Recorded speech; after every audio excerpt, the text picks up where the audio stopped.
Hey guys, so another video, still on the feet. As promised, I'm going to be doing some more active stuff now. You might not know what that means, but let's just say this is going to be good for your intrinsic foot strength. It's great to have range of motion, but now we want to start looking at control and strengthening these ranges of motions. So first and foremost, we're trying to look to see if we can move our big toe independently of our other toes. Now, it can be frustrating. It can feel like you're trying to perform telekinesis as you're looking at your toes, your fingers will go and nothing's happening. So bear with it. Changes do happen with persistence and keeping that consistent practice going. So in short-term goal, if you do this daily for a while, I guarantee you get it quite quickly. You're going to do what you need to do in regards to using your hands if you need to be able to lift up your big toes and lift up your outer toes independently.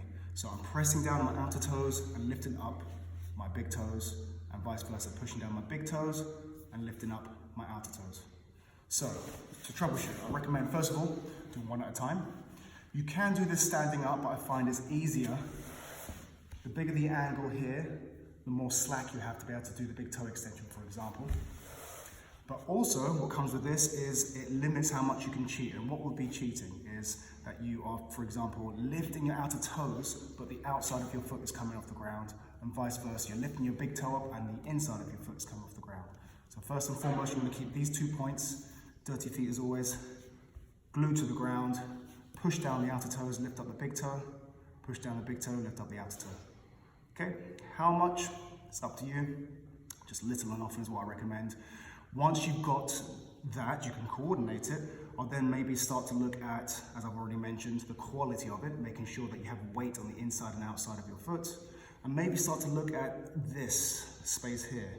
You can lift up your big toe in the extension and it can still adduct, that means go inwards. Perhaps we can start to strengthen the medial stuff here and keep this gap, so I'm thinking push outwards at the same time. So for example, I might hold it here like I've got a bottle opener. That's the best description I can think of. I'm pulling my big toe out, sort of hinging off. You see, we're hinging off here, and I want to keep this gap here.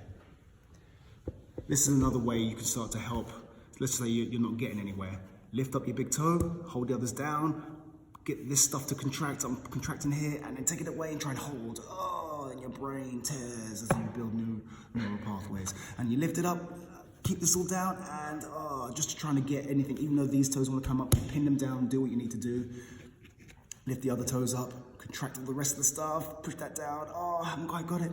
But do what you need to do in regards so that your hands get involved, and eventually you'll be able to move them independently. And for those of you that already have smart feet, the third phase is just be able to coordinate them, do it with good quality. And then lastly, I'd say some sort of piano toe exercise. So I could start lifting all the toes up and one toe at a time, for example. Go down and go back up. Or maybe go down, bap, bap, bap, bap, bap. Lift up the outer toes, big toe. Outside to in, outer toes, big toe. That's all for this week.